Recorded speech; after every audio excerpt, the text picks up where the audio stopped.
Hi everyone, it's Lindsay. Welcome back to another video. Today I'm going to be sharing some true one layer cards with you. So the first stamp I'm going to be using is from the Cracker Box and Susie Stamps new release. It is called Monkeys Unleashed. Now there is another stamp that kind of coordinates with this from the new release. I will leave that video that I used it in linked down below. It's a larger flying monkey, super cute image. Now for my first card, again, true one layer card, so I am working straight on the A2 size card base.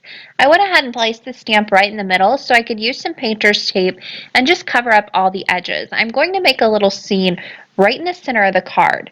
So I'm doing a little bit of masking so I have that added extra white space around the edge for a little bit more interest on this card. I die cut a circle from some regular computer paper. That's going to be my mask. I want to keep both pieces here because I will need them when I'm doing my ink blending. I went ahead and placed the little circle right up in the top right hand corner, and I'm using some Catherine Pooler inks and my Amazon blending brushes to go ahead and blend in a very blood looking moon. So some reds, oranges. I used Rock and Red, Orange Twist, and Limoncello and did some very quick ink blending. I'll go ahead and remove that outer mask and use the circle that I die cut from the inside with a little bit of masking tape or painter's tape on the edges to hold that down. Because I'm working on the edge, I can go ahead and put that painter's tape right there on the edge of the circle. It's not going to do any harm to my masking. But if you were doing right in the center, roll up your masking tape, stick it on the back, and place it down. You don't need to use any fancy masking paper for little things like this, especially when you're only using it a couple of times. Now on the rest of the background, I'm going to be using my homemade stencil that I made with some stencil blanks and my cloud die set. Super easy to do. I used some gray ink and a jumbo ink dauber to mask out and ink blend in those clouds on the background. Then it's time to go ahead and peel up all the painter's tape around the edges. Just be careful with that ink that's on the top right hand corner because it can smear, and when you're doing simple cards like this, any little mistake is going to show up. Now, if you have any paper that pulls up, I add a little bit on the edge there. It's not a big deal. If it is a big chunk of it though, use your Tombow or is it a Tombow? It's a sanding eraser or a sanding block and just kind of buff out those rough edges. Super easy to do, not a huge mistake. Now to stamp my sentiment, I will be using my mini Misty here. You could use a regular Misty, whatever stamp positioner you have on hand. I just like to go the route of a stamp positioner when I'm doing this because I've already done the background. And again, when you're doing simple cards like this, any tiny mistake is going to show up. So I placed down the sentiment. I used my grid to go ahead and line that up, make sure it was nice and straight. And then I'm using some VersaFine Clair Nocturne ink to stamp that down. Because it's going straight over all this ink blending, I'm going to do it a couple of times to make sure it's nice and dark on there and it's nice and prominent as well. So there is the finished card. Super simple and easy, absolutely no dimensions, so it's going to mail very easily. And I just love the way it looks. One final picture of this I'm very proud of myself that it's a true one layer card, and then we'll move on to the next one. So the next one we're going to do some masking as well.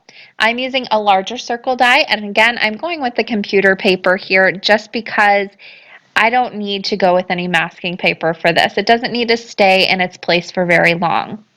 So the outside circle I'm going to go ahead and place down directly on my card base because this is a true one layer card. And I will tape that in place by flipping it over. I'll go ahead and tape on the front first to hold everything in place once I have it positioned. You can see through the computer paper, so it's super easy to line up. Flip it over and tape it down on the back side. Then when I flip this over back to the front, I can remove that small piece of tape that was holding everything in place, and I don't have any tape on the front hindering any ink blending. So for the ink blending on this, I'm going to be using some more Catherine Pooler inks. I'm using Sugared Lavender, and also I'll bring in some Sweet 16 as well. That's a very much lighter purple that's just going to help blend everything out.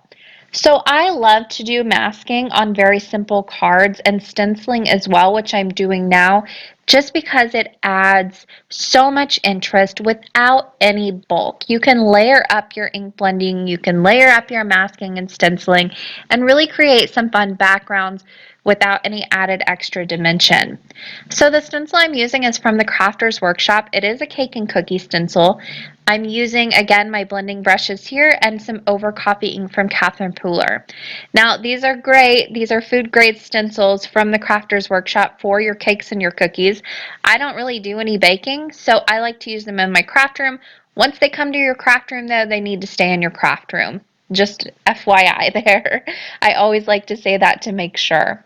Now, this little image that I am using from the Cracker Box and Susie stamps is absolutely adorable.